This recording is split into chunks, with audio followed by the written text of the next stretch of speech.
Selamat pagi para hadirin yang saya hormati. Pertama-tama, saya ingin panjatkan syukur dulu kepada Tuhan Yang Maha Esa karena berkat rahmat-Nya kita dapat berkumpul hari ini secara sehat.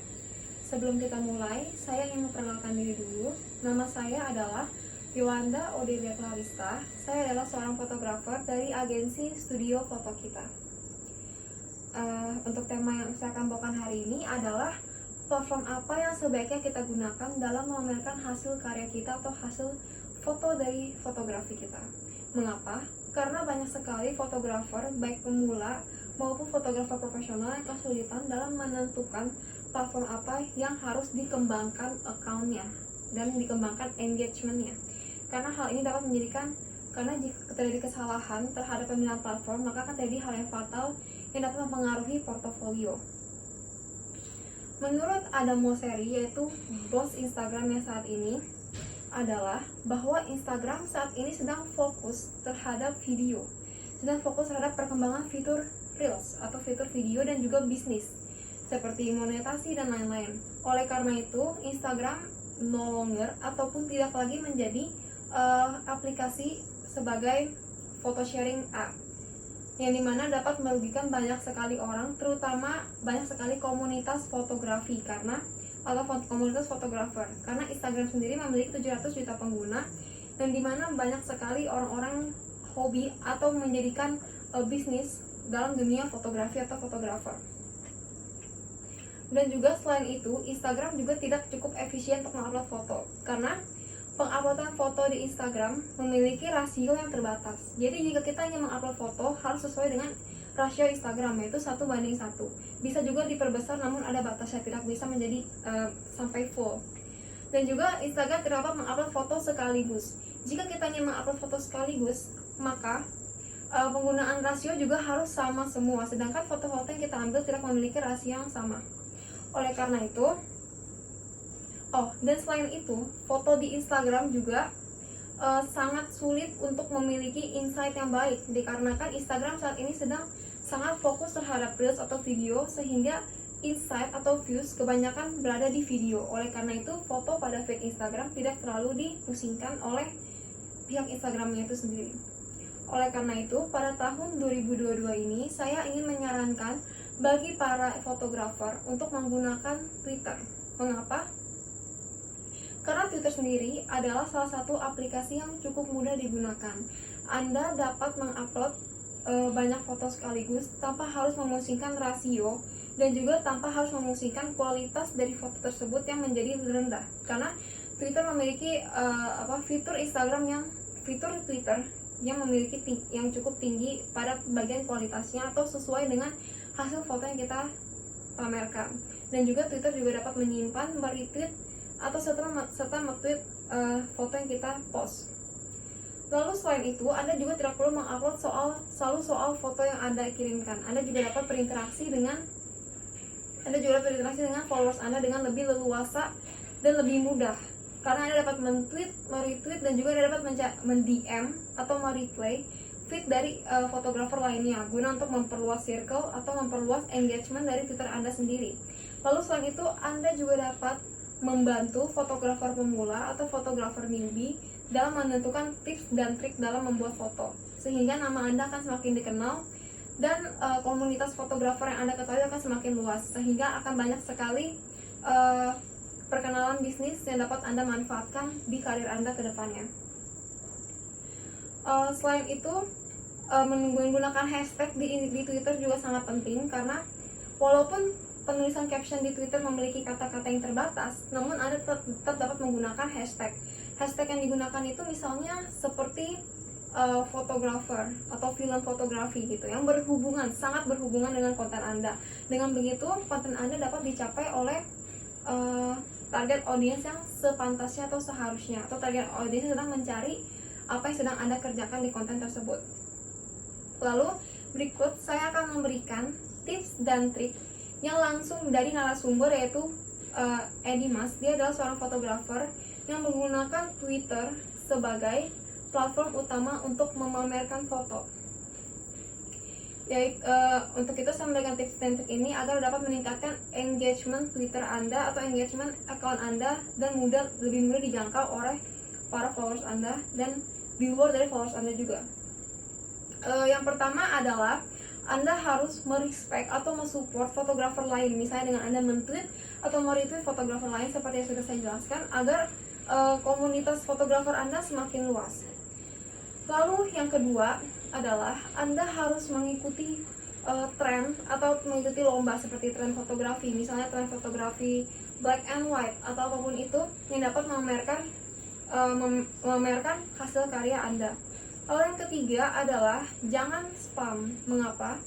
Karena spam dapat membuat pengguna Twitter lain merasa tidak nyaman dan akan memblok Twitter Anda. Sehingga dengan begitu Anda akan memiliki reputasi yang buruk dan dapat membuat orang-orang untuk menghindari melihat akun Anda.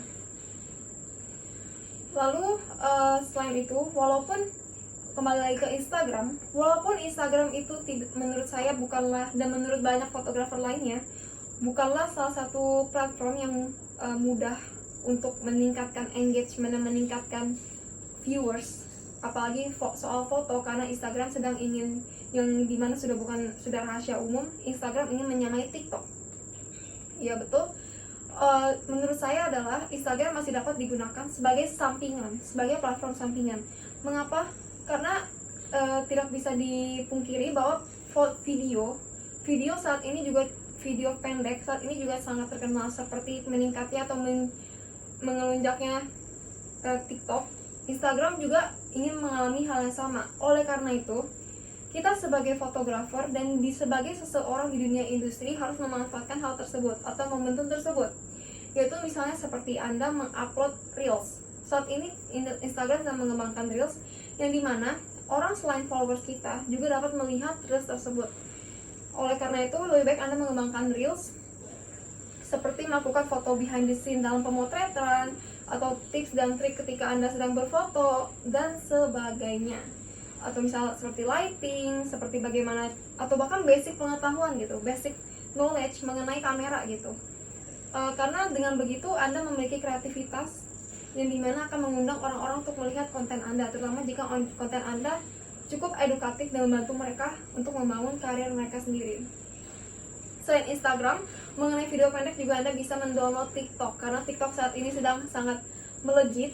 Jadi Anda bisa menggunakan TikTok untuk sebagai sarana dalam mengemukakan kreativitas Anda, dan juga seperti foto-foto behind the scene yang dimana cocok untuk dijadikan edukasi kepada fotografer pemula lainnya. Oleh karena itu, menurut saya Instagram dan TikTok juga cukup membantu dalam meningkatkan engagement atau account Anda dalam mencapai kesuksesan yang akan kita nanti, atau kepopuleran yang kita inginkan. Lalu, selain Instagram, Twitter, dan TikTok, terdapat juga aplikasi lain yang digunakan untuk mengupload atau mempamerkan foto kita. Yang pertama adalah Flickr. Flickr sendiri adalah aplikasi di mana Anda dapat mengupload, menyimpan, membayar, dan membeli, dan juga menjual hasil karya Anda. Namun Flickr digunakan untuk fotografer pemula. Sedangkan untuk fotografer yang sudah lebih profesional menggunakan situs 500px. Situs 500px ini memiliki sistem keanggotaan atau sistem berbayar, mulai dari free hingga profesional. 500px ini sendiri memiliki kelebihan di mana ia dapat melisensasikan karya Anda dengan cara mempromosikan portofolio Anda ke berbagai tempat yang Anda suka. Lalu selanjutnya adalah aplikasi yang cukup terkenal di kalangan para desainer ataupun fotografer, yaitu adalah Behance. Behance adalah aplikasi yang berada di bawah naungan Adobe, yang dimana Adobe itu adalah satu aplikasi terkenal dalam dunia desain maupun dalam dunia fotografi. Menggunakan Behance dapat memberikan kita peluang lebih besar untuk membuat bisnis. Mengapa? Karena Behance sendiri sangat terkenal dan tidak memiliki batasan dalam mengupload foto atau mengupload apapun yang ingin Anda upload. Lalu orang-orang yang berada di Behance atau customer ada di Behance adalah orang-orang yang mencari adalah orang-orang yang mencari profesional di bidang industri. Oleh karena itu, banyak sekali orang-orang dari Behance yang direkrut ke perusahaan-perusahaan yang besar atau bahkan sekedar freelance. Oleh karena itu, menurut saya sendiri dan menurut research yang saya lakukan, banyak sekali fotografer yang salah memilih platform sehingga ia tidak menjalankan platform tersebut dan bakat ia pun menjadi sia-sia. Karena penyalahgunaan platform atau penyalahgunaan upload dapat sangat mempengaruhi portofolio, yang dimana itu adalah hal yang fatal. Karena portofolio itu bagaikan nyawa bagi seorang fotografer ataupun desainer. Oleh karena itu, portofolio kita harus baik di mata umum maupun di mata kita pribadi dan di mata calon customer kita. Karena itu adalah wajah kita yang terpampang di dalam portofolio tersebut. Ibaratnya seperti logo sebagai wajah perusahaan. Oleh karena itu, saya membuat konten ini agar dapat mempermudah